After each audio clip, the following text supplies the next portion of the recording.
ബാലിന്റെയും ഗോമതിയുടെയും നാളത്തെ നല്ലൊരു കഥ കേട്ടാലോ? അങ്ങനെ നാളത്തെ കഥയിൽ സുകന്യ ആഹാരം കഴിക്കാൻ വിളിക്കാനിട്ട് മിത്ര അങ്ങോട്ട് ചെന്നു. ആ സമയത്ത് സുകന്യ ഫോണിനകത്തൊക്കെ നോക്കിക്കൊണ്ടിരിക്കുകയാണ്. മിത്ര പറഞ്ഞു, സുകന്യച്ചി ആഹാരം കഴിക്കാൻ വിളിക്കുന്നുണ്ടെന്ന് പറഞ്ഞു. എനിക്ക് വേണ്ടാന്ന് പറഞ്ഞു. അതെന്താ? എനിക്ക് വേണ്ടാത്തോണ്ടാന്ന് പറഞ്ഞു. ധർമ്മ സുകന്യനും മൈൻഡ് പോലും ചെയ്തില്ല. ധർമ്മന് വിശന്നപ്പോ ധർമ്മം കഴിക്കാണ്ട് ചെന്നു. അല്ലെങ്കിൽ സുകന്യയെ പ്രത്യേകിച്ച് ആരും വിളിക്കേണ്ട കാര്യമൊന്നുമില്ല. സുകന്യക്ക് വിശക്കണ സമയത്ത് സുകന്യ ആരെ നോക്കത്തില്ല, പോയി എടുത്ത് കഴിക്കത്തൊക്കെ ഉള്ളൂ. പിന്നെ ഇപ്പോഴെന്തോ കൊതി കുത്തിയതുപോലെ സുകന്യ അവിടെ ഇരിക്കുന്നേ. ആ സമയം മിത്ര വെച്ചു, എന്ത് പറ്റി സുകന്യേച്ചി? വിശക്കുന്നില്ലാത്തോണ്ടാണോ? വിശക്കുന്നൊക്കെ ഉണ്ട് എന്നൊക്കെ പറഞ്ഞ് ദേഷ്യപ്പെടുവാണ് മിത്രയോട്. മിത്രയ്ക്ക് മനസ്സിലായി, കാരണം താൻ രാവിലെ കളിയാക്കുകയും കൂടെ ചെയ്തു. എല്ലാം കൂടെ ആയി കഴിഞ്ഞപ്പോ ആകെപ്പാടെ ഫ്യൂസ് പോയ മറ്റുള്ള ഇരിപ്പാണ്. അപ്പോഴേക്കും മിത്ര പറഞ്ഞു, വേണ്ടെങ്കിൽ വേണ്ട, ഞാൻ അങ്ങോട്ട് പോയേക്കാന്ന് പറഞ്ഞു. അപ്പോഴേക്കും സോനി പറഞ്ഞു, എനിക്ക് വിശക്കുന്നൊക്കെ ഉണ്ടെന്ന് പറയണ. ആ വിശക്കുന്നുണ്ടെ വന്ന് കഴിക്കാൻ നോക്ക്, എല്ലാരും അവിടെ കഴിക്കാൻ ഇരിക്കുവാന്ന് പറഞ്ഞു. അങ്ങനെ ഒടുവില് നാണം കെട്ട് സുകന്യ എഴുന്നേറ്റ് വരുക. ഇനിയിപ്പൊ കിട്ടിയില്ലെങ്കിലോ എന്നൊരു ചിന്തയൊക്കെ സുകന്യയുടെ മനസ്സിലുണ്ട്. അങ്ങനെ അങ്ങോട്ട് വന്നു കഴിഞ്ഞപ്പോ ഗോമതി ചോദിച്ചു, അല്ല നീ എന്താ സുകന്യ അവിടെ തന്നെ നിൽക്കുന്നത്? ഇങ്ങോട്ട് വന്നിരുന്ന് കഴിക്കാൻ പറയണം. ആ സമയം സുകന്യ പറഞ്ഞു, ഓ എനിക്കിപ്പോ വേണ്ടാന്ന് പറഞ്ഞു. അപ്പോഴേക്കും മീനാക്ഷി ചോദിച്ചു, എങ്കിൽ പിന്നെ സുകന്യേച്ചി എന്തിനാ എഴുന്നേറ്റ് വന്നേന്ന് ചോദിച്ചു. അത് പിന്നെ മിത്ര വന്ന് വിളിച്ചോണ്ടാന്ന് പറഞ്ഞു. ഗോമതി ചോദിച്ചു, എന്താ സുകന്യ, നിനക്കിത് എന്ത് പറ്റി? നീ എന്താ ആഹാരം കഴിക്കാത്തേന്ന് ചോദിച്ചു. അത് പിന്നെ ഞാൻ കഴിച്ചില്ലേലും ഇവിടെ ചിലർക്കൊന്നും പ്രശ്നമല്ല, കണ്ടില്ലേ ധർമ്മേടൻ ഇരുന്ന് കഴിക്കുന്നുണ്ടല്ലോ.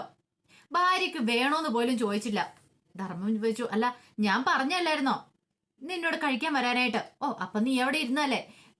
അത് കേട്ട് കഴിഞ്ഞപ്പോ സുകന്യ പറഞ്ഞു, ഓ കഴിക്കാൻ വരുന്നുണ്ടെ വരാൻ പറഞ്ഞു. അത്ര മാത്രം വിളിച്ചിട്ട് ഇങ്ങോട്ട് പോരുകയും ചെയ്തു. ഗോമതിച്ച്, എന്താടാ ധർമ്മം ഇങ്ങനെയൊക്കെ? എന്റെ ചേച്ചി എനിക്ക് നന്നായിട്ട് വിശക്കുന്നുണ്ടായിരുന്നു. ഞാൻ കരുതി അവൾക്ക് വിശക്കുന്നില്ലായിരിക്കുമെന്ന്. വിശക്കുന്നില്ല പിന്നെ എനിക്ക് നിർബന്ധിക്കാൻ പറ്റുമോ? അല്ലേലും അതങ്ങനെ തന്നെയാ. ധർമ്മേടന് എന്റെ കാര്യത്തിലൊരു ശ്രദ്ധയില്ലോ. എന്നെ കുറിച്ച് എന്തെങ്കിലും ചിന്തയുണ്ടോ? എന്റെ ഇഷ്ടങ്ങൾ എന്താ അതിനെ കുറിച്ചൊക്കെ ധർമ്മേടൻ ഇന്ന് വരെ ചിന്തിച്ചിട്ടുണ്ടോ? അപ്പോഴേക്കും ധർമ്മം പറഞ്ഞു, ഞാൻ നിന്റെ ഏത് ഇഷ്ടാ നടത്തി തരാത്തെ? ഹണിമൂൺ പോണോന്ന് പറഞ്ഞ് ഹണിമൂൺ പോയി. ഇനിയിപ്പം ഞാൻ എന്താ ചെയ്യേണ്ടതെന്ന് ചോദിച്ചു. പിന്നെ ഹണിമൂൺ പോയി.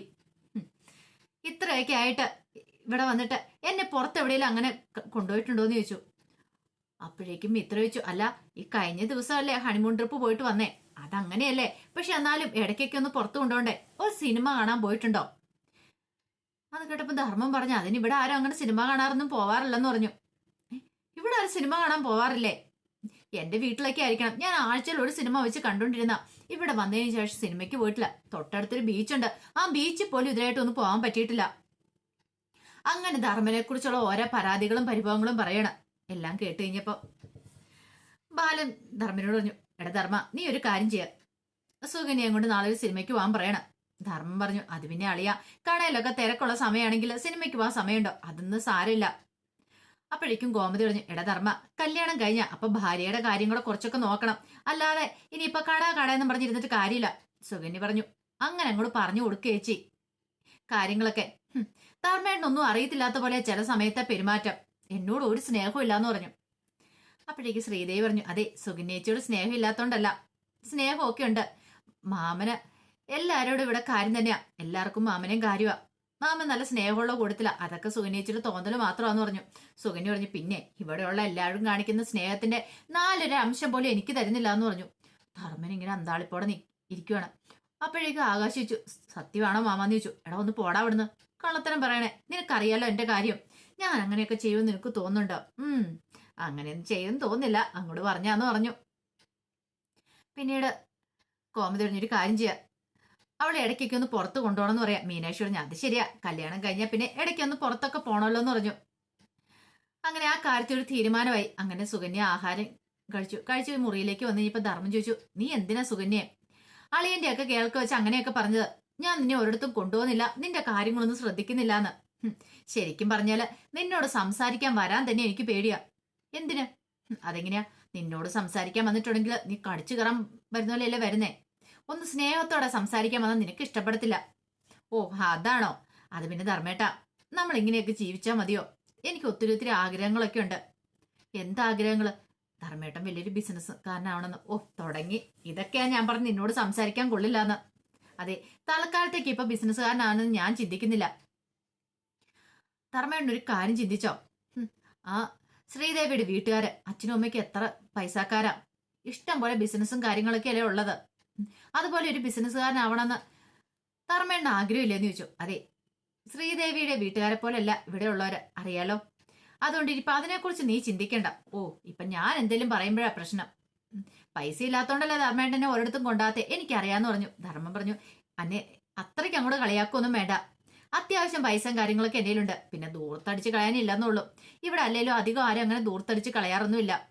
കല്യാണം കഴിഞ്ഞിട്ട് ഇവിടെ സിനിമയ്ക്ക് പോയേക്കുന്ന മീനാക്ഷിയും ആകാശം കൂടെ ഒരു ദിവസം സിനിമയ്ക്ക് പോയത്.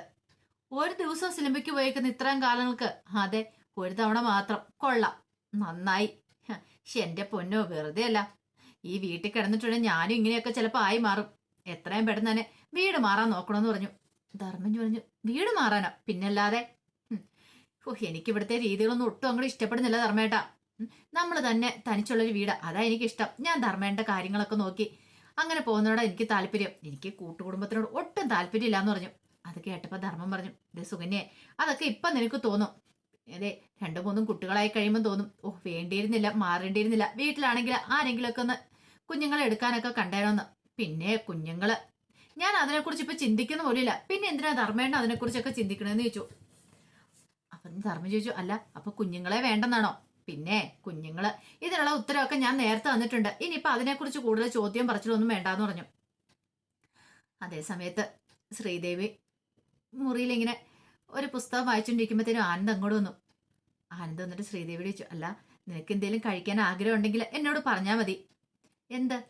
അല്ല, എന്തേലും പ്രത്യേകിച്ച് എന്തെങ്കിലും കഴിക്കാൻ ആഗ്രഹം ഉണ്ടെങ്കിലേ. എനിക്ക് അങ്ങനെ ഒന്നുമില്ല ആനന്ദേട്ടാ. ഇന്ന് തന്നെ ആണെങ്കിലും ഒരു മസാല ദോശ കഴിച്ചാൽ കൊള്ളാമെന്നുണ്ടായിരുന്നു. അപ്പോഴേക്കും മീനാക്ഷി വാങ്ങിച്ചോണ്ട് വന്നു. ആ സമയം ആനന്ദ് ചോദിച്ചു, മീനാക്ഷിയോ? അതെ, മീനാക്ഷി വാങ്ങിച്ചോണ്ട് തന്നു. എനിക്ക് എന്തേലും ആഗ്രഹം തോന്നിയിട്ടുണ്ടെങ്കിൽ അവരാരെങ്കിലും വാങ്ങിച്ചോണ്ട് തരും. പിന്നെ എനിക്ക് അങ്ങനെ പ്രത്യേകിച്ചൊന്നും കഴിക്കാൻ തോന്നില്ല. പിന്നെ അമ്മ എനിക്ക് വേണ്ടുന്നെല്ലാം വെച്ചുണ്ടാക്കി തരുന്നുണ്ടല്ലോ. ആനന്ദ് പറഞ്ഞു, അച്ഛൻ പറഞ്ഞ കേട്ടോ. കറിപണി എനിക്ക് സമയത്ത് അമ്മയുടെ മനസ്സിലും കുറെ ആഗ്രഹങ്ങളൊക്കെ ഉണ്ടായിരുന്നു. അതൊക്കെ അച്ഛൻ സാധിച്ചു കൊടുത്തായിരുന്നു. ഒരു പക്ഷേങ്കിൽ നിന്റെ മനസ്സിൽ അങ്ങനെ എന്തെങ്കിലും ഉണ്ട് എന്നോട് പറയണം. ഒടുവിൽ അല്ലേ കുഞ്ഞു പറയും, ഈ അച്ഛൻ എനിക്ക് ഒന്നും വാങ്ങിച്ചു തന്നില്ല എന്നൊക്കെ പറയും. അതിനുള്ള ഇട വരുത്തില്ലെന്ന് പറഞ്ഞു. ശ്രീദേവി പറഞ്ഞു, അതൊന്നും ഓർത്ത് ആനന്ദേട്ടൻ വിഷമിക്കൊന്നും വേണ്ട. എനിക്ക് അത്ര വലിയ മുഖങ്ങളും കാര്യങ്ങളൊന്നും ഇല്ലാന്ന് പറഞ്ഞു. പിന്നെ ആനന്ദ് കൂടുതലൊന്നും പറയാൻ പോയില്ല. ശ്രീദേവിക്ക് സന്തോഷം ഉണ്ടായിരുന്നു. ആനന്ദ് പഴയതുപോലെയല്ല. ആനന്ദിന് കുറച്ച് മാറ്റങ്ങളൊക്കെ സംഭവിച്ചു തുടങ്ങിയിട്ടുണ്ട്. അല്ലെങ്കിൽ തന്നോട് എപ്പോഴും ദേഷ്യപ്പെട്ടുകൊണ്ടിരുന്ന, പ്രഗ്നന്റ് ആണെന്ന് അറിഞ്ഞു കഴിഞ്ഞപ്പോ തന്നോട് ഇഷ്ടമുണ്ട്. അതിപ്പോ തന്റെ വയറ്റിൽ വരുന്ന കുഞ്ഞിനോടുള്ള ഇഷ്ടം കൊണ്ടാണോ തന്നോട് സ്നേഹം കാണിക്കണേന്ന് അറിയത്തില്ല. എന്നാലും ആനന്ദിന്റെ ഈ മാറ്റം അത് നല്ലതാണെന്ന് ശ്രീദേവിക്ക് തോന്നി. എങ്ങനെയെങ്കിലും ഈ മനസ്സൊന്ന് മാറി വന്നാൽ മതിയായിരുന്നു. ആ പഴയ കാര്യങ്ങളും ചിന്തകളും കാര്യങ്ങളൊക്കെ മനസ്സിൽ നിന്ന് പോയാൽ മതിയായിരുന്നു. ആ ഒരു പ്രാർത്ഥന ശ്രീദേവിക്ക് ഉണ്ടായിരുന്നുള്ളൂ. ഇതേ സമയത്ത് സുകന്യ ചില കാര്യങ്ങളൊക്കെ മനസ്സ് വിചാരിച്ചു. എങ്ങനെ ശ്രീദേവിയെ ആരെങ്കിലും ഒരാളെ കയ്യിലെടുക്കണം. അവൾമാർക്കിട്ട്, ആ മീനാക്ഷിക്കിട്ടും മിത്രക്കിട്ടൊക്കെ നല്ല പണി തന്നെ കൊടുക്കണം. എല്ലാത്തിനും തെറ്റിക്കണം. അതിനെന്താ ചെയ്യണ്ടേ എന്നൊക്കെ ഇങ്ങനെ ആലോചിക്കുവാണ്. എന്തേലും വഴി കണ്ടേ മതിയാവുള്ളൂ. ഇതിനുള്ള ഏറ്റവും നല്ല മാർഗം അനുശ്രീയാണ്. അനുശ്രീയെ കയ്യിലെടുക്കണം. അനുശ്രീ താൻ പറഞ്ഞു ഉറപ്പായിട്ടും അനുസരിക്കും. കാരണം അലോകമായിട്ടുള്ള അവളുടെ ചാറ്റിങ് കാര്യങ്ങളൊക്കെ താൻ പിടിച്ചല്ലേ. അപ്പൊ താൻ പറഞ്ഞിട്ടുണ്ടെങ്കിൽ അവൾക്ക് അനുസരിക്കാതിരിക്കാൻ പറ്റില്ല. അങ്ങനെയാണെങ്കിൽ അവളെ വെച്ചൊരു കളി കളിക്കണം എന്നൊക്കെ സുകന്യ മനസ്സ് വിചാരിക്കുന്നുണ്ട്. അപ്പൊ അതിന്റെ വിശേഷങ്ങളൊക്കെയാ കാണുന്നത്. ഇനിയിപ്പം ശ്രീദേവിയെ കൂട്ടുപിടിച്ച് മീനാക്ഷിക്കിട്ടും മിത്രക്കിട്ടും ഒക്കെ പണി കൊടുക്കാൻ നോക്കുന്നുണ്ട്. പക്ഷെ അതൊക്കെ ചീറ്റിപ്പോ. എങ്ങനെയാ ശ്രീദേവിയെ എത്രയൊക്കെയാന്ന് പറഞ്ഞാലും മീനാക്ഷിയുടെ മിത്രയുടെ ഒപ്പം നിൽക്കത്തുള്ളൂ. സുകന്യയുടെ സ്വഭാവമൊക്കെ അറിയാലോ. അപ്പൊ അതിന്റെ വിശേഷങ്ങളൊക്കെയാണ് കാണാൻ പോകുന്നത്. ആ വിശേഷങ്ങൾക്കായി നമുക്ക് എല്ലാവർക്കും കാത്തിരിക്കാട്ടോ.